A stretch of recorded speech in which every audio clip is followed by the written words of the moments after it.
آگے ارشاد فرمایا اذ قال ربک للملائکۃ، جب تمہارے رب نے فرشتوں سے فرمایا انی خالق بشرا من طین، کہ میں مٹی سے انسان بناؤں گا، یعنی میں آدم علیہ السلام کو پیدا کروں گا۔ فَإِذَا سَوَّيْتُهُ وَنَفَخْتُ فِيهِ مِن رُوحِي، پھر جب میں اسے ٹھیک بنا لوں اور اس میں اپنی طرف کی روح پھونکوں، یعنی اس کی پیدائش مکمل کر دوں اور اس کو زندگی عطا کر دوں، فَقَعُوا لَهُ سَاجِدِينَ، تو تم اس کے لیے سجدے میں گرنا۔ فَسَجَدَ الْمَلَائِكَةُ كُلُّهُمْ أَجْمَعُونَ، اعلی حضرت امام اہل سنت امام احمد رضا علیہ رحمہ کنز الایمان میں اس کا ترجمہ اس طرح فرماتے ہیں، تو سب فرشتوں نے سجدہ کیا ایک ایک نے، کہ کوئی باقی نہ رہا۔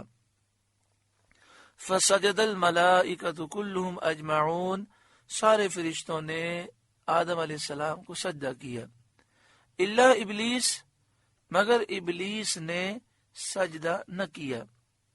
استکبر، اس نے غرور کیا، وکان من الکافرین، اور وہ تھا ہی کافروں میں، یعنی اللہ تعالی کے علم میں یہ بات پہلے سے تھی کہ وہ کافر ہے۔ وکان من الکافرین، اور وہ تھا ہی کافروں میں، یعنی علم الہی میں۔ ابلیس لعین یوں تو پہلے مومن تھا اور اللہ کی وحدانیت کو مانتا تھا، عبادت اس نے ایک روایت کے مطابق 6 کروڑ برس کی، سجدے اتنے کیے کہ زمین کا کوئی چپا ایسا باقی نہ رہا جہاں اسے سجدہ نہ کیا ہو۔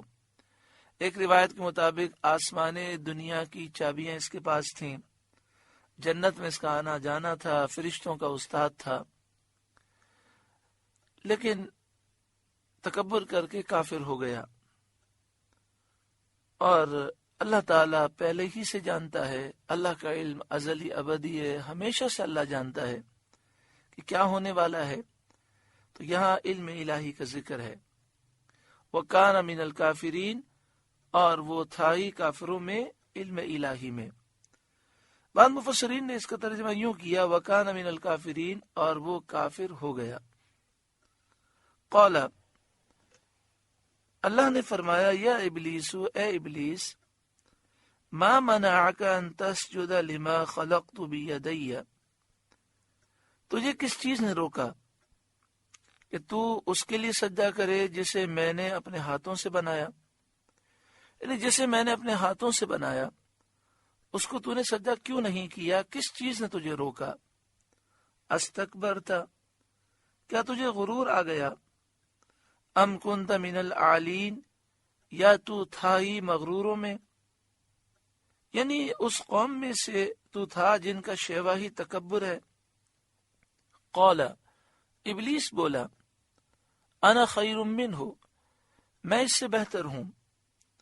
اس سے ابلیس کی مراد یہ تھی کہ اگر آدم علیہ السلام آگ سے پیدا کیے جاتے اور میرے برابر بھی ہوتے جب بھی میں انہیں سجدہ نہ کرتا، اب میں ان سے بہتر ہوں تو بہتر ہو کر انہیں سجدہ کیوں کروں؟ خلقتنی من نار وخلقتہ من طین، تو نے مجھے آگ سے بنایا اور اسے مٹی سے بنایا۔ قال، اللہ نے فرمایا فاخرج منہا، تو جنت سے نکل جا، فإنک رجیم، کہ تو رجیم ہے، تو راندہ گیا، تو دھتکارا ہوا ہے۔ اپنی سرکشی، نافرمانی اور تکبر کی وجہ سے تو راندہ گیا۔ پھر اللہ تعالیٰ نے ابلیس کی صورت بدل دی۔ پہلے ابلیس بہت زیادہ خوبصورت حسین تھا، بد شکل اللہ تعالیٰ نے کر دیا، روسیا کر دیا، منہ اس کا کالا ہو گیا، خوفناک شکل ہو گئی، اور اس کی نورانیت سلب کر دی گئی، اس کی نورانیت لے لی گئی۔ وَإِنَّ عَلَيْكَ لَعْنَتِي إِلَى يَوْمِ الدِّينِ، اور بے شک تجھ پر میری لعنت ہے قیامت تک، اور قیامت کے بعد لعنت بھی ہے اور طرح طرح کے عذاب بھی ہیں۔ قال، شیطان نے کہا، ربی، اے میرے رب، فَأَنظِرْنِي إِلَى يَوْمِ يُبْعَثُونَ، ایسا ہے تو مجھے مہلت دے اس دن تک کہ وہ اٹھائے جائیں۔ یعنی آدم علیہ السلام اور ان کی اولاد جب فنا ہو جائے اور فنا ہونے کے بعد کل بروز قیامت وہ جزا کے لیے اٹھیں، اس وقت تک مجھے مہلت دے۔ اس سے ابلیس کی مراد یہ تھی کہ وہ انسانوں کو گمراہ کرنے کے لیے فراغت پائے اور ان سے اپنا بغض خوب نکالے، اپنی دشمنی خوب نکالے، خوب بدلا لے اور موت سے بالکل بچ جائے، کیونکہ جب لوگ قیامت کے دن اٹھیں گے اس کے بعد کسی کو موت نہیں آئے گی۔ تو اس لیے اس نے کہا کہ فَأَنظِرْنِي إِلَى يَوْمِ يُبْعَثُونَ، تو مجھے مہلت دے اس دن تک کہ وہ لوگ اٹھائے جائیں۔ قَالَ فَإِنَّكَ مِنَ الْمُنظَرِينَ، اللہ نے فرمایا تو مہلت والوں میں ہے، إِلَى يَوْمِ الْوَقْتِ الْمَعْلُومِ، اس جانے ہوئے وقت کے دن تک، یعنی جب تک پہلی سور پھونکی جائے گی اس وقت تک تجھے زندگی ہے، اور جب پہلی سور پھونکی جائے گی اور ساری مخلوق فنا ہوگی تو بھی فنا ہو جائے گا۔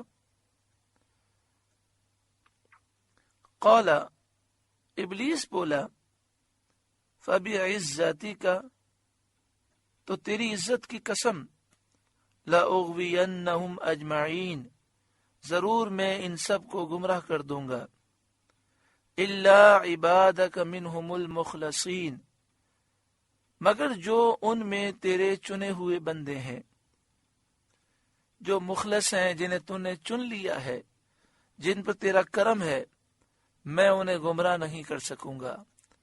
اے اللہ، تو قادر ہے، ہمیں بھی ان چنے ہوئے بندوں میں داخل فرما اور نفس و شیطان کے وار سے ہمیں بچا۔ قال، اللہ تعالیٰ نے فرمایا، فالحق، تو سچ یہ ہے، والحق اقول، اور میں سچ ہی فرماتا ہوں، لَأَمْلَأَنَّ جَهَنَّمَ مِنْكَ وَمِمَّنْ تَبِعَكَ مِنْهُمْ أَجْمَعِينَ، بے شک میں ضرور جہنم بھر دوں گا تجھ سے اور ان میں سے جتنے تیری پیروی کریں گے سب سے، یعنی اے شیطان لعین، تجھے بھی جہنم میں ڈالوں گا، تیری اولاد کو بھی ڈالوں گا، اور انسانوں میں سے جو لوگ تیری پیروی کریں گے انہیں بھی جہنم میں ڈالوں گا۔ قل، اے محبوب آپ فرمائیے، ما اسألکم علیہ من اجر، میں اس قرآن پر تم سے کچھ اجرت نہیں مانگتا، کچھ اجر نہیں مانگتا، وما انا من المتکلفین، اور میں بناوٹ والوں میں سے نہیں ہوں، ان ہوا الا ذکر للعالمین، وہ تو نہیں مگر نصیحت سارے جہاں کے لیے، یہ قرآن تو سارے جہاں والوں کے لیے نصیحت ہے۔ وَلَتَعْلَمُنَّ نَبَأَهُ بَعْدَ حِينٍ، اور ضرور ایک وقت کے بعد تم اس کی خبر جانو گے۔ حضرت عبداللہ بن عباس رضی اللہ تعالی عنہما نے فرمایا کہ موت کے بعد تم جان لوگے، اور ایک قول یہ ہے کہ قیامت کے دن جان لوگے کہ کیا حق ہے۔ سورہ صاد کا درس مکمل ہوا۔ اللہ رب العالمین اس سورہ مبارکہ کے نور سے ہمارے قلوب کو روشن فرمائے۔